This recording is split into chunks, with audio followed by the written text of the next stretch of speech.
하나님이 주시는 사무엘상 15장 말씀 가지고 세움 받음과 버림 받음의 기로라는 제목으로 설교하고자 합니다. 기로에 서 있다라고 할 때에 그 기로는 걸어가는 인생 길의 방향이 서로 다른 그 길을 나누는 지점을 기로에 서 있다라고 말합니다. 그래서 성도가 걸어가는 길과 세상에 예수 그리스도를 나의 구주로 고백하지 않고 걸어가는 삶의 길은 전혀 다를 수밖에 없겠죠. 오늘 말씀을 통해서 성도가 걸어가는 길, 직분자가 걸어가는 길, 하나님께 쓰임받되 끝까지 쓰임받는 세움받은 자가 걸어가는 길은 어떤 길인지를 오늘 말씀을 통하여 우리가 확인하고 마음에 새겨서 기로에 서 있는 자가 있다면 믿음의 길, 하나님이 끝까지 사용하시는 세움의 길로 걸어갈 수 있는 그런 복된 시간이 되기를 소망합니다. 오늘 설교 본문을 읽었던 본문의 내용의 시작이라고 할 수 있는 15장 10절, 11절을 먼저 봅니다. 10절에 보면 여호와의 말씀이 사무엘에게 임하니라. 하나님 말씀하시기를 내가 사울을 왕으로 세운 것을 후회하노니 그가 돌이켜서 나를 따르지 아니하며 내 명령을 행하지 아니하였음이니라 하신지라. 사무엘이 근심하여 온 밤을 여호와께 부르짖느니라. 당시에 하나님의 사람, 하나님의 선지자로 세움받은 사무엘이 하나님께서 말씀하신 그 심중을 정확하게 아는 시간이 되었습니다. 한 나라의 왕으로 세움받은 사울을 하나님께서 폐위시키시겠다라고 하는 그 뜻을 사무엘이 알게 되는 그 순간, 사무엘은 사울 왕을 위하여, 나라를 위하여 온 밤을 지새우며 기도했다라고 기록하고 있습니다. 그 이후에 사무엘은 사울을 만납니다. 사울과의 만남이 있은 이후에 오늘 본문 35절에는 이렇게 기록하고 있습니다.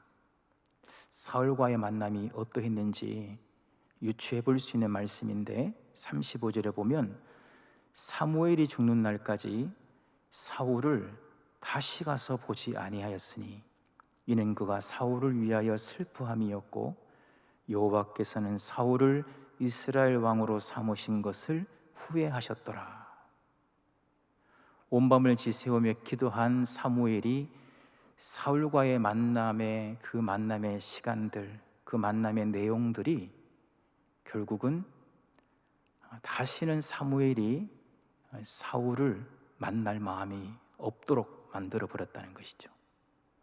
뿐만 아니라 하나님의 그 뜻이 변함없이 준행되겠다라고 오늘은 35절에 기록하고 있는 것입니다. 믿는 사람들이 하나둘씩 내 곁을 떠나간다는 것은 위기입니다. 더 나아가 그 무엇보다도 하나님께서 후회하신다, 이런 상황이 오게 되면 절대적인 위기입니다. 사울은 왜 이와 같은 위기에 서게 되었을까요? 하나님이 후회하신다, 이렇게 기록하고 있는데요, 여기서 잠깐 하나님의 후회하심에 대해서 정리를 하고 가면 좋겠습니다. 하나님은 후회하심이 있으실까요? 하나님이 후회하신다라고 하는 말을 오늘 본문의 15장 29절에 보면 전혀 다른 반대의 이야기가 나옵니다. 29절에 보면 이스라엘의 지존자는 거짓이나 변개함이 없으니 그는 사람이 아니심으로 결코 변개하지 않으심이니이다. 전혀 모순된 이야기죠. 원어로 들어가면 정확하게 우리가 확인할 수가 있습니다. 여기에 변개함이 없다라고 하는, 여기에 변개는 나함이라는 단어를 쓰고 있는데, 이 나함이라고 하는 단어는 조금 전에 읽었던 여호와 하나님께서 후회하신다라는 그 후회와 동일한 단어입니다. 그 동일한 나함이라고 하는 이 단어가 수동 미완료형으로 사용되어지면서 변개함이 없다, 이렇게 해석하고 있는 것이거든요. 그러니까 같은 내용 안에서도 하나님이 후회하신다라는 말이 있고, 또 하나님은 결코 후회하지 아니하신다, 이렇게 되어 있단 말입니다. 여기서 우리는 고대의 문학 기법을 이해하는 것이 좋습니다. 하나님이 인간과 동일하게 후회하신다고 하면 구원 사역, 구원 계획에는 차질이 생길 것입니다. 사람은 변덕이 심하고, 또 사람은 자기가 세운 계획을 자기가 어기는 경우가 많기 때문에 사람이 후회함으로 말미암아 계획에 차질이 있는 것은 빈번하게 일어날 수 있겠으나, 하나님이 세운 계획을 후회하시고 하나님이 변개하신다 그러면 그건 하나님에 대한 바른 이해가 아니겠죠. 그럼 여기서 후회라고 표현된 것은 신과 인간을, 인간 입장에서 영원하신 하나님을 우리가 이해하려면 인간의 언어로 표현할 수밖에 없잖아요. 그 자체가 이미 한계를 의미하는 것인데, 신인 동형 동성적 문화적 기법이라고 합니다. 하나님을 인간이 이해할 때 인간과 동일한 형질과 인간과 동일한 성격을 가지고 있는 것처럼 표현하는 것을 말합니다. 그래서 엄밀히 따지면 인간이 후회한다라고 할 때는 슈브라고 하는 단어를 히브리어는 구분해서 쓰고 있습니다. 그래서 신인 동형 동성적 문학 기법을 사용하면서 하나님이 후회한다고 말할 때는 인간이 후회하는 단어 슈브를 쓰지 않고 나함이라고 하는 단어를 구별해서 사용하므로 인간과 똑같이 후회하는 그런 성격과는 다르다라는 것을 구별해 주는 것이죠. 이 뜻을 쉽게 풀어보면 이렇게 됩니다. 하나님은 사울을 왕으로 세우신 것을 그 자체를 후회하시는 것이 아닙니다. 하나님이 하시는 일은 정확하시고 흠결이 없으십니다. 근데 왕으로 세움 받은 사울이 하나님과의 약속을 어겼어요. 하나님과의 약속을 파기했단 말입니다. 그래서 스스로 그가 버림의 길을 선택함으로 인하여 하나님의 궁극적 구원의 계획이 온전히 이루어지시기 위하여 하나님은 사울이 아닌 다윗을 선택하셔서 변함없이 하나님의 뜻을 준행하셨습니다. 그러나 하나님은 한 영혼을 귀하게 여기시기 때문에 스스로 하나님과 약속한 그 약속을 파기한 사울을 긍휼히 여기시는 마음을 후회, 즉 나함이라고 표현한 것입니다. 여러분, 이스라엘 백성의 정체성은 출애굽기 19장 5절과 6절에 근거하고 있다고 해도 지나친 말이 아닙니다. 출애굽기 19장 5절 6절은 애굽을 탈출한 이후에 하나님께서 언약 백성 삼으시겠다고 시내산에서 약속하신 그 약속의 언약의 내용이 담겨져 있습니다. 세계가 다 내게 속하였나니 너희가 내 말을 잘 듣고 내 언약을 지키면 너희는 모든 민족 중에서 내 소유가 되겠고 너희가 내게 대하여 제상나라가 되며 거룩한 백성이 되리라, 이렇게 약속을 하셨습니다. 여기에 보면 세계가 다 내게 속하였다, 절대적인 주권이 하나님께 있는데 다만 하나님의 말씀을 잘 듣고 그 언약을 지키면 제상나라 거룩한 백성 되게 하겠다라고 말씀하신 것입니다. 여기서 우리가 하나님의 뜻을 두 가지로 구분해야 되는 이유를 깨닫게 됩니다. 하나님의 약속을 우리가 지키든 지키지 않든 하나님이 이루어 가시는 뜻이 있습니다. 절대적인 뜻입니다. 그걸 불례라는 단어로 사용하고 있습니다. 우리가 약속을 지키지 않아도 하나님의 뜻을 이루어 가시는 거예요. 절대적인 뜻입니다. 이건 불례라는 단어를 쓰고 있고, 우리가 그 뜻을 준행해야지만이 그 뜻이 이루어지는 것이 있습니다. 이건 델레마라는 단어를 사용하고 있는데, 자, 하나님의 제상나라가 되기를 원한다면 하나님의 거룩한 백성을 되기를 원한다면 그 길을 내가 안내해 주겠다. 다만 너희에게 허락한 자유의지를 가지고 하나님의 제사장나라 거룩한 백성이 되고자 하는 갈망을 가지고 하나님의 말씀을 잘 따르겠다라고 하는 노력, 수고, 헌신을 한다면 그 수고 자체만으로는 되지 않겠지. 그러나 성령 하나님께서 크신 은혜를 부어주셔서 그런 자유의지를 토대로 하여 하나님의 뜻을 갈망하는 자에게 성령의 능력을 부어주셔서 그 길을 순종하도록 도와주겠다는 것입니다. 다만 항상 기뻐하라, 쉬지 말고 기도하라, 범사에 감사하라, 이것이 예수 그리스도 안에서 너희를 향하신 하나님의 뜻이거늘, 그러나 항상 기뻐하려고, 쉬지 말고 기도하려고, 범사에 감사하려고 내 힘과 노력으로는 되지 않으니 성령의 도움을 구하며 애써 나아가면 하나님은 누구도 차별하지 아니하시고 은혜를 부어주셔서 기뻐하는 삶, 기도하는 삶, 감사하는 삶을 살 수 있도록 이끌어 가실 텐데, 그러나 하나님의 뜻임에도 불구하고 기뻐하려고 하지 않고 기도하려고 하지 않고 감사하려고 하지 않는다면 너에게 허락되어진 그 자유의지로 말미암아 선택한 것이니 이것은 하나님의 뜻을 너 스스로가 어긴 것이어서 너의 죄값으로 너가 심판을 받는 것이다, 이런 것입니다. 그래서 오늘 본문에 하나님이 사울을 세우신 것은 잘하신 것입니다. 그러나 왕으로 세움받은 사울이 하나님의 약속대로 준행하지 않음으로 말미암아 하나님은 약속을 파기한 사울을 기다리시다가 때가 되심에 이제 버리시기로 작정하시고 그 자리에 다윗을 세우기로 작정하셨다는 뜻입니다. 그러나 그 상황이 너무나 불쌍히 여기는 마음을 가지시게 되셨다라고 하는 것을 나함이라고 하는 구별된 단어로 하나님이 후회하신다, 이렇게 문학적 기법으로 표현하는 것입니다. 그래서 오늘 하나님이 이렇게 안타까워하시는 마음이 생기도록 사울은 왜 세움받은 자로서의 그 길을 묵묵히 걸어가지 못하고 하나님께 버림받는 그 길을 선택하며 걸어갔을까?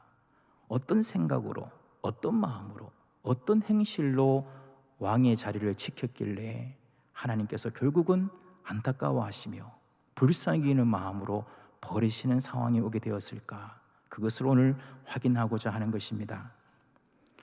오늘 12절 말씀에 보면 사무엘이 밤새도록 기도한 이후에 사울을 만나러 갑니다. 사울이 있다는 소식을 전해 듣고 그 자리를 찾아가는데, 찾아갔더니 사울이 없어요. 사울이 없고 단 사울이 자기를 위하여 기념비를 세운 것을 사무엘이 확인합니다. 아말렉과의 전쟁을 승리로 이끈 사울이 하나님의 영광으로 돌리지 않고 자기의 성과로 돌렸다는 것이죠. 남이 대신 기념비를 세워준 것도 아니고 사울 스스로가 자기를 위하여 기념비를 세워놨다라는 것입니다. 전쟁 끝나고 할 일이 얼마나 많겠어요. 전쟁 끝나고 해야 할 우선순위가 얼마나 많겠어요. 성도의 길을 걸어가고 직분자의 길을 걸어가며 하나님께 쓰임받되 끝까지 쓰임받는 세움의 자리로 걸어가는 사람은 이런 영적인 승리, 삶의 승리를 한 이후에 제일 먼저 기억나는 것이 누구겠습니까? 하나님이죠. 하나님 감사합니다. 하나님께 영광을 돌려야 되겠죠. 근데 전쟁 끝나자마자 사울은 자기를 위하여 기념비를 세웠다. 사무엘이 밤낮 온밤을 지새우며 기도하여 하나님의 패위 선언을 전하기 위하여 찾아갔던 그 자리에는 하나님의 영광을 가로채고 사울이 자기의 업적으로 남긴 기념비를 사무엘이 보는 순간이 된 것입니다. 사울이 왜 하나님 앞에 약속을 파기한 자가 된 것인지 우리가 미루어 짐작하는 대목이 됩니다. 여러분, 개혁교회, 특별히 우리가 속해 있는 장로교회 신앙의 핵심 중의 핵심은요, 오직 하나님의 영광을 위하여입니다.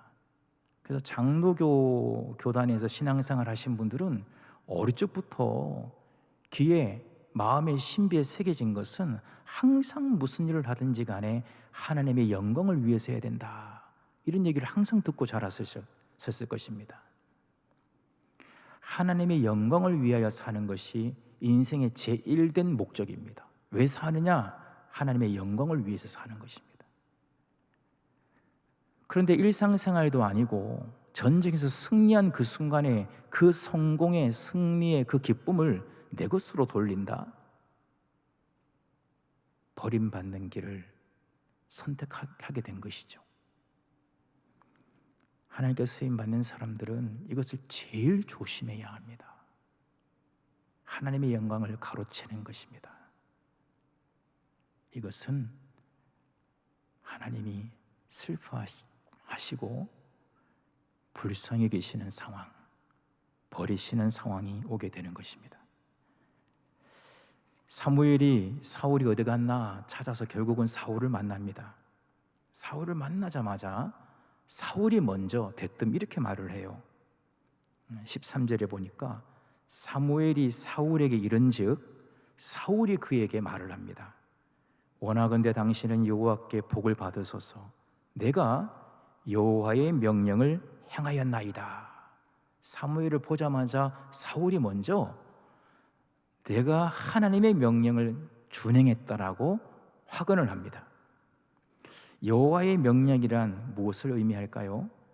15장 2절에서 3절에 나와 있는 내용으로 정리해 보면 출애굽 시에 아말렉 족속이 이스라엘을 대적했습니다. 사실 그때 이스라엘이 큰 곤혹을 치룰 뻔했지요. 이스라엘은 칼을 들어본 적이 없습니다. 점점점 이스라엘 민족이 강성해지자 바로 왕이 더 나라의 성을 쌓는 일에 투입을 시켜가지고 노역을 시켜서 그들에게 스스로 어려움을 처하도록 만들었기 때문에 칼을 손에 잡아본 적이 없어요. 늘 돌을 옮기고 가정 노동의 일을 감당했던 것이 이스라엘 민족입니다. 그런데 홍해를 건너자마자 아말렉이 이스라엘을 대적한 것입니다. 그러니 전쟁의 전자도 모르는 상황에서 전쟁이 터진 것이죠. 뒤에는 바로의 군대가 찾아 추격하고 있지요.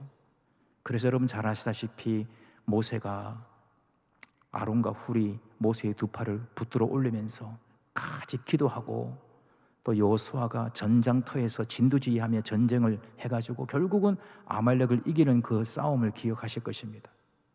사실 아말렉은 이스라엘과 친척 관계입니다.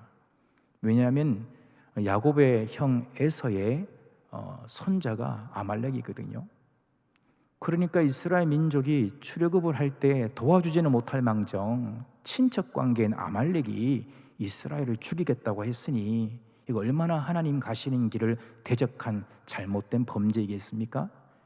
그 이후로 아말렉은요 수시로 이스라엘을 어렵게 만들었습니다. 그래서 하나님께서 왕으로 세움받은 사울에게 제일 먼저 특명을 하신 것이 이제는 더 이상 아말렉을 내가 참을 수가 없다. 아말렉을 전멸해라. 이게 첫 번째 임무였어요. 첫 번째 임무. 여러분 우리가 아무리 계획을 세워도 3일은 가잖아요. 작심 3일은 간다고요. 사울이 왕이 된과 동시에 제일 먼저 특명을 받은 것이 아말렉을 전멸하라는 것이거든요. 다 전멸하라는 것입니다. 하나도 남기지 말라고 구체적으로 말씀하셨어요. 하나도 남기지 말라고. 아리송하게 말씀하지 아니하셨어요. 정확하게 말씀하셨어요. 하나도 남기지 말라고. 하나님의 공의의 심판을 사울을 통해서 준행하시겠다 선언하신 것입니다. 그럼 사울은 왕이 된과 동시에 첫 번째 특명을 잘 감당했어야 되는데 하나님의 여호와의 명령을 지켰다고 말은 했지만은 사무엘이 14절에 말합니다. 하나님의 명령을 지키셨다? 내 귀에 들려오는 양의 소리는 무엇이며 소의 소리는 무엇이냐? 양 소리, 소 소리가 들리는데 이건 뭐냐? 사울이 말합니다. 15절에 그것은요 아말렉 사람에게서 끌어온 것인데 백성이 당신의 하나님 여호와께서 제사하려 하여 양들과 소들 중에 가장 좋은 것 남긴 것입니다. 순간 이 상황에서 사무엘을 보자마자 명령을 잘 지켰다고 말해놓고 이 양소리 소소리가 들리는데 전멸하라고 하셨는데 어떻게 하나님의 명령을 준행한 것이냐고 되물으면 지금이라도 자기 변명하는 것이 아니라 죄송합니다 고개를 숙여야 되는데, 이 사울은요 자기를 위한 기념비를 세울 뿐만 아니라 하나님의 영광을 가로챘을 뿐만 아니라 이 상황에 진위를 찾고자 하는 이 순간에도 사울은 이렇게 말합니다. 백성 핑계를 대요. 자기 변명, 책임 전가, 책임 회피지요. 내가 양소리 소소리를 내가 들었단 말이지. 이건 뭐냐? 백성들이 자기가 빠졌어요. 한 나라의 왕이면 자기가 책임져야 될 것 아닙니까? 근데 책임을 회피하려고 백성들이 자기가 빠졌어요. 백성들이 그것도 좋은 명분을 만듭니다. 하나님 여호와께 제사하기 위하여 고르고 골라서 가지고 온 것입니다. 이렇게 말해요. 이야기를 하자 사무엘이 얼마나 어처구니가 없겠습니까? 여러분 성경에 이런 표현이 또 있겠나 하는 표현이 나옵니다. 16절에 보니까 사무엘이 사울에게 말하되 가만히 계시옵소서 이렇게 말해요. 여러분 선지자, 하나님께 쓰임받는 선지자라 할지라도 한 나라의 왕인데 왕이 이렇게 뭐라고 말하는데 가만히 계시옵소서 이렇게 말하는 것은 무례한 것이죠. 사무엘이 하나님의 사람답습니다. 간밤에 기도하고 온 사람 맞아요. 온 밤을 지새우며 기도한 사무엘이라 담대하게 말합니다. 왕이여 가만히 계시옵소서. 말을 자르는 것이지요. 우리식으로 표현한다면 더 이상 왕의 말을 듣지 않겠습니다. 왜요? 자기 변명으로 책임 회피하고 그런 이야기를 줄줄 내어놓으니까 더 이상 그런 말 하려면 하지 말라는 것입니다. 그러면서 17절에 이렇게 말해요. 사무엘이 이르되 왕이 스스로 작게 여길 그때에, 이것은 왕으로 세움받을 그때를 말합니다. 왕이 스스로 작게 여길 그때에 이스라엘 지파의 머리가 되지 아니하셨나이까? 여호와께서 왕에게 기름을 부어 이스라엘 왕을 삼으시고, 갑자기 더 이상 얘기 듣지 않겠습니다 하면서 주의를 환기시키는 거예요. 왜? 사울이 자기 변명, 책임을 회피하고 또 책임을 전가시키는 그 자리에서 좀 돌아올 수 있는 여지를 만들어준 것이죠. 사울 왕이여, 당신이 왕이 되는 그 시점에 얼마나 자신을 작게 여겼습니까? 그 말씀을 다시 찾아보면 사무엘상 9장 21절에 사무엘이 찾아와서 하나님이 당신을 이스라엘 초대왕으로 세우기를 원하신다고 했을 때 그가 표현했던 반응입니다. 어떻게 반응했느냐? 나는, 자기가 나가 나와요. 나는 이스라엘 지파 중에서 가장 작은 지파인 베냐민에 속한 사람입니다. 그리고 나는 그 베냐민 지파 안에서도 가장 연약한 가족의 일원입니다. 나는 세상 사람들 중에서도 가장 낮고 약한 사람 중에 약한 사람, 정말 보잘것없는 사람인데 내가 어떻게 감히 이스라엘의 초대 왕이 된단 말입니까? 나는 너무나 부족한 사람인데 어떻게 내가 왕이 된단 말입니까? 나는 너무나 작고 작은 사람인데, 그렇게 말했던 그 시점을 연상시키는 겁니다. 사울 왕이여 초심을 기억하라, 그런 뜻이겠지요. 사울 왕이여 왕으로 세움받을 때 그렇게 자기 자신을 작게 여기지 아니했습니까? 그렇게 환기를 시킨 다음에 이제 다시 한번 얘기를 합니다. 18절에 보니까 여호와께서 왕을 아말렉에 보낼 때에 죄인 아말렉 사람을 진멸하라. 아말렉은 죄인이다. 하나님이 공의의 심판을 하시겠다고 죄인 아말렉 사람을 진멸하라 하셨거늘 19절에 탈취하기에만 급급하여 하나님의 공의의 심판의 자리를 인간의 탐욕의 결과물로 만들어버렸다, 그 뜻이에요. 하나님은 지금 그동안 오래 참으신 하나님의 그 사랑으로 참고 참으시다가 이제는 심판의 공의의 칼날을 높이 들어 사울을 통하여 아말렉을 전멸하시려고 심판하시려고 하는 그 엄중한 자리에 오히려 사울은 탈취하기에만 급했다. 인간의 탐욕만이 남아있는. 그래서 누가 보면 참 하나님의 진노는 참 무섭네요, 하나님의 공의는 참으로 온전해요, 이렇게 느끼도록 만들지 않고 탈취하기에만 급하였다. 이제 사울이 사무엘에게 말합니다. 이쯤 되면 사무엘, 당신 하나님이 당신을 보내셨군요. 내가 왕가 됨과 동시에 처음으로 받은 특명을 제대로 하지 못한 게 맞는 것 같습니다. 내가 잘못했습니다. 첫걸음부터 잘못되었군요. 잘못했습니다. 뭐 이렇게 나와야 되는데 이 정도 사무엘이 노력했으면요. 근데 20절에 보니까 사울이 사무엘에게 말하기 이렇게 말합니다. 나는 실로 여호와의 목소리를 청종하여 여호와께서 보내신 길로 가서 아말렉 왕 아각을 끌어왔고, 다 죽이라 그랬는데 끌어왔고, 지금 계속 말은 뭐라 그래요? 하나님의 명령을 지켰다는 거예요. 명령을 지켰다고 말하면서도 그 내용 안에는 명령을 지키지 않은 내용을 얘기하는 거예요.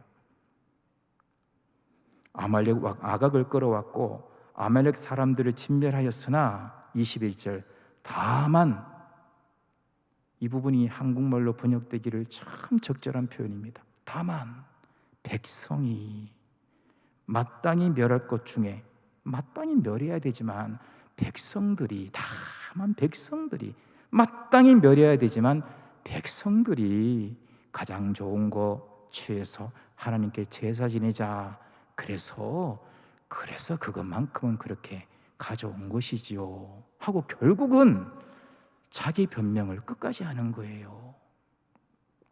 초심을 기억하십시다. 정말 나 자신은 부족하다고 여겼던 그때를 기억하면서, 자, 하나님의 명령대로 준행한 것이 맞나요? 다시 한번 이야기를 했음에도 불구하고 백성들이 끝까지 자기 책임을 회피하고 변명하며 백성에게 그 책임을 전가시키는 상황을 만들어 버리는 것입니다. 이런 모습은 사울에만 있었던 것은 아닙니다. 여러분, 태초에 하나님이 아담과 하와를 만드시고 제일 먼저 죄가 아담과 하와에 의해서 만들어지지 않았습니까? 선악을 알게 하는 나무실과 그거 하나 먹지 말고 나머지 다 임의로 자유대로 하라고 하셨는데 그거 하나를 어겼죠. 그때 하나님이 아담에게 너가 왜 내 말을 순종하지 않았느냐고 물으셨을 때 아담이 이렇게 말해요. 하나님, 맞습니다. 먹지 말라 한 것 그거 먹었네요. 이렇게 시인하고 인정하지 않고요, 하와가 그 나무 열매를 주었기 때문에 내가 먹었습니다 하고 하와에게 책임을 전가시키는 듯한 자기 변명과 책임 회피를 해요. 아담, 이것이 원죄가 된 것이죠.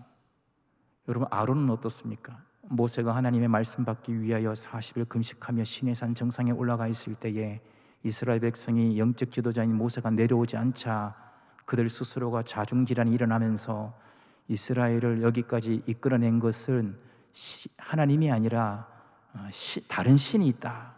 그래서 아론이 그 얘기를 듣자마자 너희들이 갖고 있는 금을 가지고 가져와 봐라. 그 금을 다 끌어모아다가 피난살이 하는 동안 갖고 있는 금이 얼마나 되었길래 그 금을 다 긁어 모아가지고 금송아지를 만들고 그 금송아지가 이스라엘을 출애굽시킨 신이라고 믿고 그들에게 절하고 있는 모습을 하산했던 모세가 그걸 보자마자 화가 나서 하나님이 직접 만들으신 십계명 두 돌판을 던져서 깨트리는 상황이 있지 않았습니까? 그때 모세가 말합니다. 아론, 왜 이런 일을 했습니까? 라고 물었을 때 아론이 이렇게 말해요. 출애굽기 32장 22절에 아론이 이르되 내 주여 노하지 마소서, 이 백성의 악함을 당신도 아시나이다. 그러면서 그들이 내게 말하기를 우리 위하여 인도할 신을 만들라. 모세, 우리를 애굽 땅에서 인도하여 낸 사람은 어찌 되었는지 알 수 없노라. 내가 그들에게 이르기를 금 있는 자 빼내라. 그건 내게로 가져와라. 내가 불에 던졌더니 송아지가 나왔나이다. 이렇게 말해요. 자기 변명을 한 것이죠.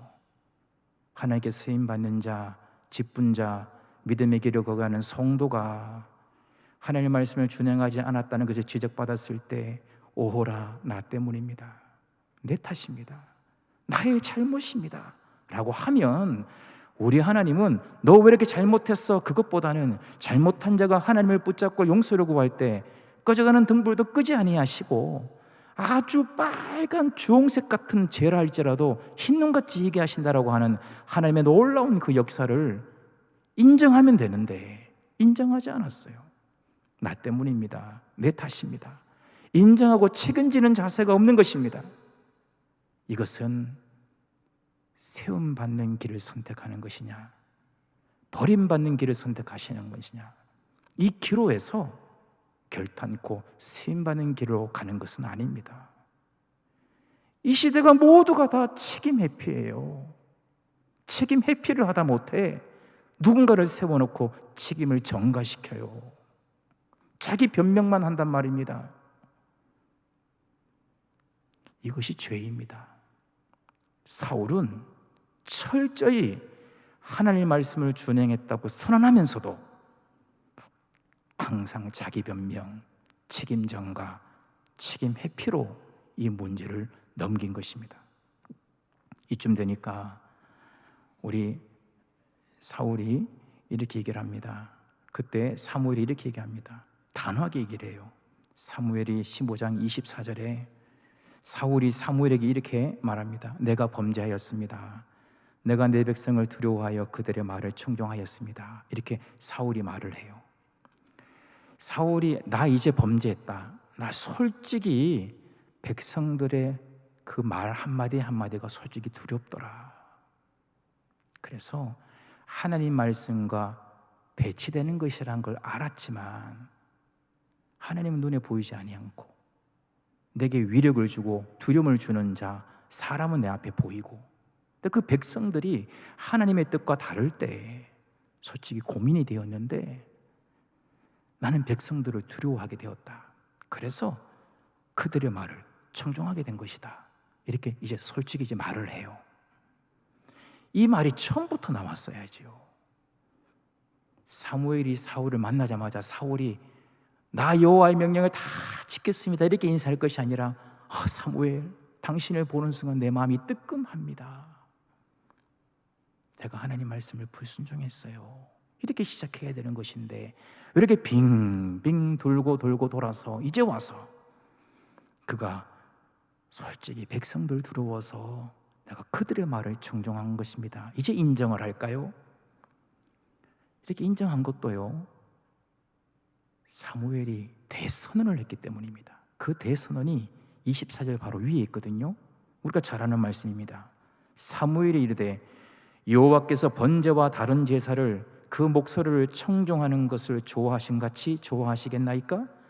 순종이 제사보다 낫고 듣는 것이 순양의 기름보다 나으니 이는 거역하는 것은 점치는 죄와 같고 완고한 것은 사신 우상에게 절하는 죄와 같음이라.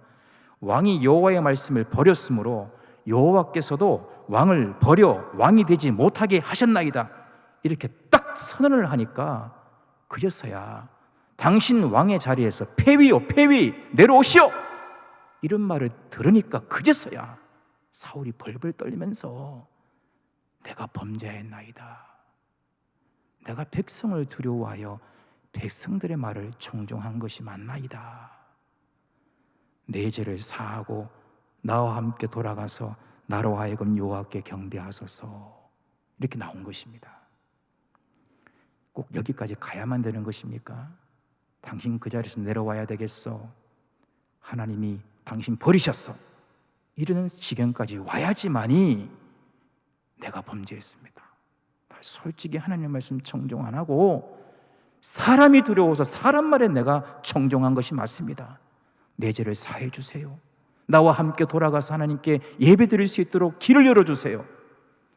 이 지경까지 가야 된단 말입니까? 이제 드디어 사울이 진정으로 회개하는 것 같아요. 그런데 사무엘은 단호합니다. 26절에 보니까 나는 왕과 함께 돌아가지 않겠노라고. 왕이 여호와의 말씀을 버렸기 때문에, 누가 먼저 버렸어요? 사울이 하나님의 말씀을 먼저 버렸기 때문에 여호와께서 왕을 버려 이스라엘 왕이 되지 못하게 하셨습니다. 사무엘이 가려고 돌아서니까 사울이 정말 이제는 옷자락 붙잡는 것이죠. 27절에 사무엘이 가려고 돌아설 때에 사울이 그의 옷자락을 얼마나 강하게 붙잡았는지 찢어졌다고 그랬어요. 옷자락이 붙잡았더니 찢어져 버렸어요. 이쯤 되면 사무엘이 당신이 이제 정신 차렸군요. 이 정도까지 나에게 매달릴 정도면 하나님께 매달릴 수 있겠군요. 하나님께 다시 한번 기회를 달라고 해보십시다. 이래도 되는데 사무엘이 이렇게 말합니다. 여호와께서 오늘 이스라엘 나라를 왕에게서 떼어 왕보다 나은 왕의 이웃에게 주셨나이다. 다윗에게 주시겠다는 뜻입니다. 이스라엘의 지존자는 거짓이나 변개함이 없으니 그는 사람이 아니심으로 결코 변개하지 않으심이니이다. 이것은 끝난 것입니다. 단호하게 얘기를 해요. 여기서 하나 질문이 나오잖아요. 우리 성도가 가야 할 길을 가지 못하고 정말 하나님의 영광 가로채고 어떤 일이 벌어졌을 때 책임 전가하고 자기 변명하는 상황이 있었다 치십시다. 내가 그렇게 생겨먹은 걸 어떻게 하겠어요? 근데 뒤늦게 깨달았어요. 내가 범죄했습니다. 나 솔직히 사람이 두려워서 그랬어요. 한 번만 더 용서해 주세요. 이게 정말 진실하다면 하나님 용서하지 아니하실까요? 근데 어떻게 사무엘은 돌아섭니까? 사울이 막 구구절절하게 옷자락을 얼마나 강하게 붙잡았으면 옷이 찢어졌겠어요. 근데 사무엘이 그러잖아요. 왕이 당신 버렸다니까요. 그러고 간간이겠어요? 여러분, 사울에게는 기회가 다시는 없는 걸까요? 이렇게 회개했지 않습니까? 근데 사실은 여러분, 우리가 알고 있는 하나님은 이렇게 우리가 회개하면요 다시 기회를 주셔요. 기회를 주신다니까요. 저는 그것을 믿습니다. 그런데 사울의 이 회개가 거짓 회개였기 때문입니다. 이 회개가 거짓이었다고요. 상황을 모면하기 위한 기회주의자가 선택하는 방식을 선택한 것입니다. 이 회개가 진정성이 없었어요. 왜냐? 30절이 분명하게 우리에게 말씀해주고 있습니다. 사울이 이르되 내가 범죄하였을지라도 나 범죄했어요. 용서해 주세요. 사무엘 나와 함께 올라가서 하나님께 예배드립시다. 안 됩니다. 난 당신과 같이 못 갑니다. 옷자락 붙잡았다 찢어졌잖아요. 이쯤 되니까 사울이 뭐라 그러느냐? 내가 범죄하였을지라도 이제 청하옵나니 내 백성의 장로들과 이스라엘 앞에서 나를 좀 높여주세요. 나와 함께 돌아가서 내가 당신의 하나님 여호와께 경배하게 하소서. 이것이 사울의 본 모습인 것입니다. 백성들의 장로들과 이스라엘 앞에서 나를 높여달라. 이 상황에서 사울이 원하는 게 뭡니까? 내 체면을 좀 살려달라. 당신이 이렇게 가버리면 내가 뭐가 되냐? 내가 뭐가 되냐? 그러니까 가지 말고 나와 함께 가면서 전쟁 승리한 이 마당에 백성들 앞에서 이번 전쟁을 우리 사울 왕이 대성공으로 거두었으니까 하나님이 기뻐하시는 분이 되셨습니다. 우리 역시 사울 왕은 다릅니다. 역시 초대 왕은 달라요. 하나님이 세운 왕은 역시 다르군요. 이런 멘트와 함께 장로들과 백성들 앞에서 나를 한번 높여달라는 거예요. 그 앞에 회개한 것이 진정한 회개였을까요? 순간 상황을 모면하기 위한 기회주의자가 선택한 진정성 없는 회개를 한 것이죠. 결국은 사무엘이 인간의 정에 끌려서 사울과 함께 같이 가줍니다. 그리고는 오늘 읽었던 본문이 그겁니다. 아각을 데리고 와라. 아각이 오면서요 웃어요. 나는 이제 살아났다고. 아각 왕이 사무엘이 아각을 부른 것을 알고 사무엘 앞으로 오는데 그거 웃는다니까요. 웃으면서 나는 살 길이 열렸다고 웃는 거예요. 사울 왕이 얼마나 하나님 말씀을 제대로 준행하지 않고 그렇게 했길래 아각 왕이 분위기 파악을 못하게 만든 겁니까? 사무엘 앞에 아각이 올 때 웃었다니까요. 웃으면서 살 길이 열렸다고 생각하고 사울 앞에 섰다니까요. 사울이 말합니다. 너가 이스라엘 민족의 남자를 죽인 사람이 몇 명이냐? 그 어미의 자식들이 없다. 남자를 그만큼 죽였다는 거예요. 이제 너가 하나님의 공의의 심판을 받아 너가 죽을 것이다. 사무엘은 하나님의 공의의 심판을 준행합니다. 아각을 죽여요. 찍어서 쪼개니라 이렇게 번역했어요. 철저한 하나님의 공의를 이룹니다. 그리고는 다시는 사무엘이 사울을 만나질 않아요. 그리고 하나님은 여전히 안타까워하시고 그 버림 받은 사울을 바라볼 때 안타까워하시는 그 상황이 오늘 본문인 것입니다. 말씀을 정리하고자 합니다. 우리는 항상 기로에 서 있습니다. 아담도 기로에 섰던 것이죠. 최초의 인류 첫 번째 아담이 기로에 섰잖아요. 이거 누가 한 것이야? 하나님, 제가 한 것입니다. 그래야 되는데 하와가 줘서 내가 먹었기 때문에 하와가 먹으라 그래서. 여러분, 우리는 기로에 서 있다니까요. 아론이 금송아지 왜 이렇게 만들었습니까? 그러면 다 내 책임입니다. 이래야 되는데 백성들이 악한 거 모세도 알지 않습니까? 백성들이 그렇게 얘기하니까 그래 금 가져오라 그래서 만들었죠. 여러분, 하나님께 쓰임받는 자가 끝까지 쓰임받으려면, 직분자가 직분자의 역할을 제대로 하려면 하나님의 영광을 가로채면 안 됩니다. 자기 이름 석자를 기념비에 새기면 안 돼요. 오직 하나님께 영광을 돌려야 합니다. 그리고 내게 맡겨주신 그 일을 최선을 다했지만 잘못한 것이 나오면 자기 변명으로 책임을 회피하고 전가하는 것이 아니라 나 때문입니다. 내가 책임을 져야 될 사람입니다. 이것이 진정한 세움받은 자가 가는 선택입니다. 더 나아가 오늘 말씀처럼 하나님의 말씀을 지킨다고 말은 자꾸 하는데 가만히 보면 안 지킨다니까요. 사울이 그랬잖아요. 하나님의 명령을 지켰다고 계속 그렇게 얘기하면서 내용은 지키지 않은 내용을 이야기를 한다니까요. 하나님을, 백성들의 말보다 하나님의 말씀을 더 귀하게 여기는 청종의 삶을 사는 것입니다. 그리고 사람 보는 거 너무 의식하지 마세요. 기도 생활도 사람 보는 것 때문에, 예배 생활도 사람 보는 것 때문에, 이 자리에 아무도 없어도 내가 그 자리를 지키겠다 그러면 지키는 것 아니겠어요? 사람 보기 때문에, 외식하는 자, 사람 보기 때문에, 사람이 보니까 기도 생활하고 예배 생활하고 전도 생활하고 봉사하고 친교하고. 아닙니다. 하나님 보시기에. 마지막까지 이 지경까지 갔는데도 사울은 사람들 앞에서 나 한 번만 높여줘요. 그냥 가지 말고 나 한 번만 높여줘요. 이렇게 사람을 의식하는 삶을 살면 얼마나 피곤할까요? 우리 모두가 오늘 기로에 서 있다고 생각합니다. 항상 하나님의 영광을 위하여 하나님 말씀을 청종하면서 책임질 일은 하나님 앞에 잘못했다고 말하면서 오늘도 믿음의 길을 걸어갈 수 있기를 소망합니다. 하나님 아버지, 감사합니다.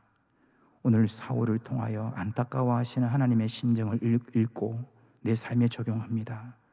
나도 오늘 기로에 서 있습니다. 하나님, 끝까지 쓰임받는 세움의 길을 걸어가도록 역사하여 주옵소서. 우리 주님 예수 그리스도 이름으로 기도드립니다.